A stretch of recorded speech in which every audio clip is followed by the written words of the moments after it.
I am Michael Shermer, the director of the Skeptic Society, the publisher of Skeptic Magazine. We investigate claims of the paranormal, pseudoscience, and fringe groups and cults, and claims of all kinds between. Science and pseudoscience and non-science, junk science, voodoo science, pathological science, bad science, non-science, and plain old nonsense. And unless you've been on Mars recently, you know there's a lot of that out there. Some people call us debunkers, which is kind of a negative term, but let's face it, there's a lot of bunk. And we are like the bunko squads of the police departments out there flushing out. Well, we're sort of like the Ralph Naders of bad ideas, trying to replace bad ideas with good ideas. I'll show you an example of a bad idea. I brought this with me. This was given to us by NBC Dateline to test. It's produced by the Quadro Corporation of West Virginia. It's called the Quadro 2000 Dowser Rod. This was being sold to high school administrators for $900 a piece. It's a piece of plastic with a Radio Shack antenna attached to it. You can douse for all sorts of things, but this particular one was built to douse for marijuana in students' lockers. So the way it works is you go down the hallway and you see if it tilts toward a particular locker, and then you open the locker. So it looks something like this. I'll show you. Well, it has kind of a right-leaning bias, so I'll show you. Well, this is science, so we'll do a controlled experiment. It'll go this way for sure. Sir, you want to empty your pockets, please, sir? So the question was, can it actually find marijuana in students' lockers? And the answer is, if you open enough of them, yes.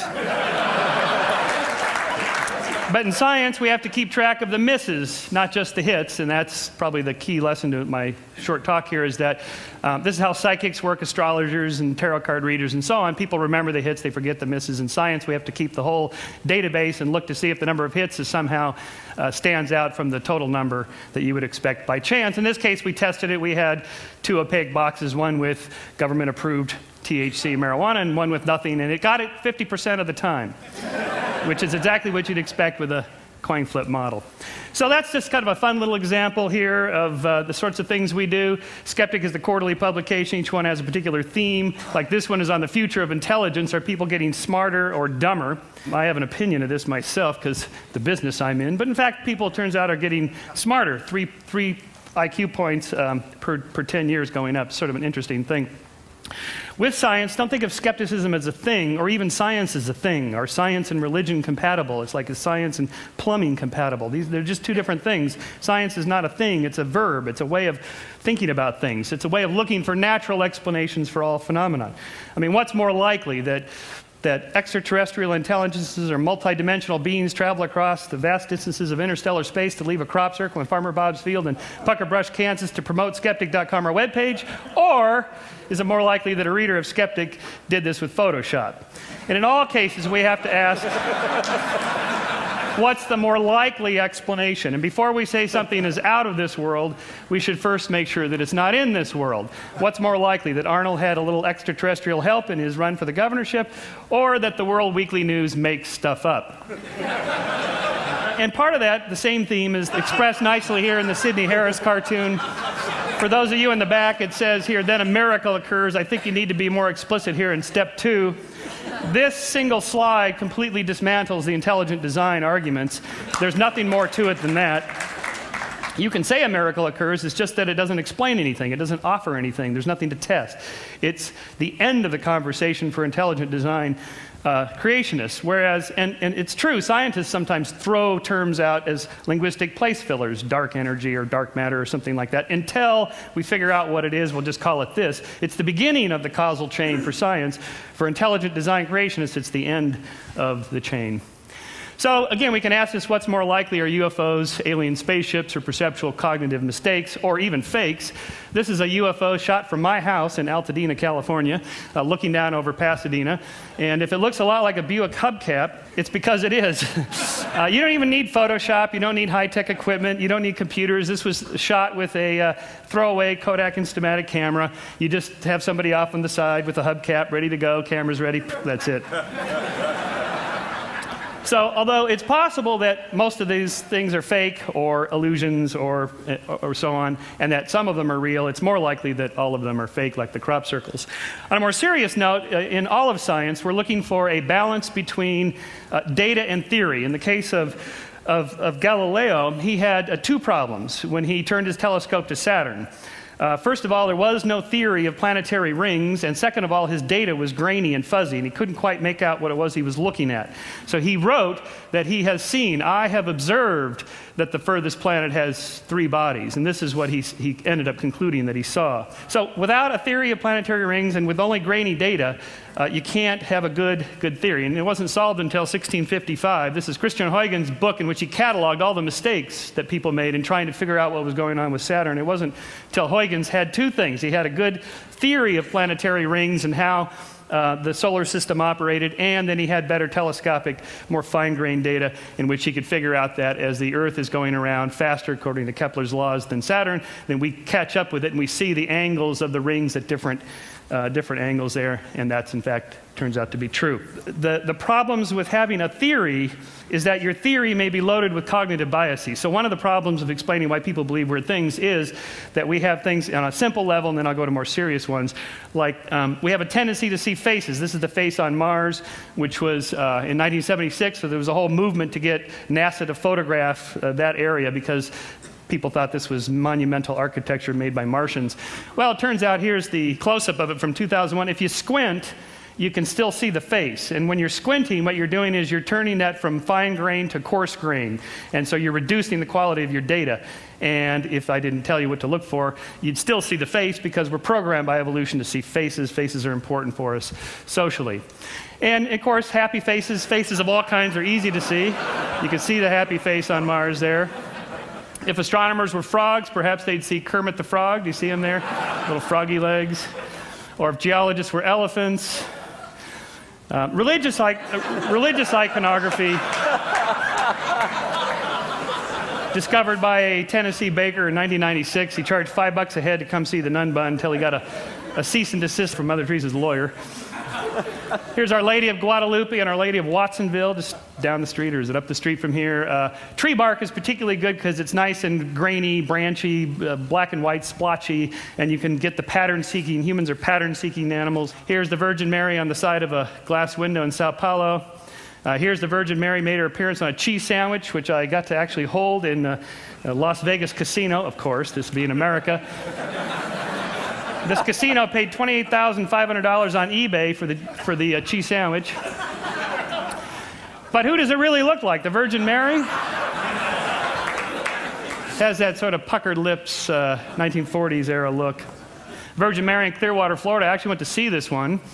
There was a lot of people there of the faithful come to be in their wheelchairs and crutches and so on. And we went down and investigated. This to give you a size, that's Dawkins, me, and the amazing Randy next to this 2.5 story size image. All these candles, so many thousands of candles people had lit in tribute to this. So we walked around the backside just to see what was going on here. It turns out wherever there's a sprinkler head and a palm tree, you get the effect. Here's the Virgin Mary on the backside, which they started to wipe off. I guess you can only have one miracle per building. So is it really a miracle of Mary, or is it a miracle of Marge? And then I'm going to finish up with another example of this with auditory illusions. There's this film White Noise with Michael Keaton about the dead talking back to us. By the way, this whole business of talking to the dead, it's not that big a deal. Anybody can do it. Turns out it's getting the dead to talk back. That's the really hard part. In this case, supposedly these messages are hidden in electronic phenomena. There's a reversespeech.com webpage in which I downloaded this stuff. Here is the forward. This is the most famous one of all of these. Here's the forward version of the very famous song. If there's a bustle in your hedgerow, don't be alone there. It's just a sprinkly for the May Queen. Yes, there are two paths you can go by. But in the long run, there's still time to change the road you're on. Boy, can you just listen to that all day? All right, here it is backwards, and see if you can hear the hidden messages that are supposedly in there.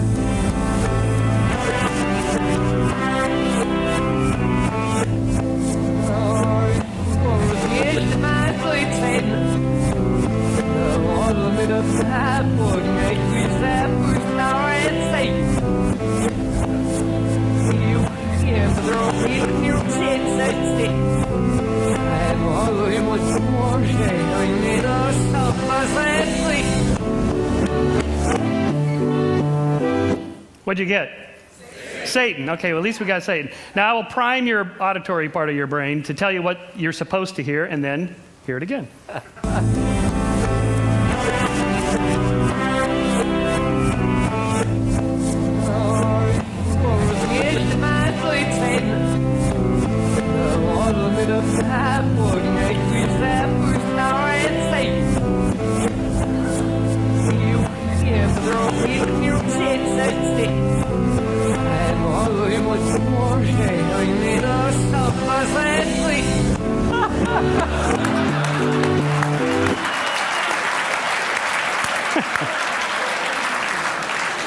You can't miss it when I tell you what's there.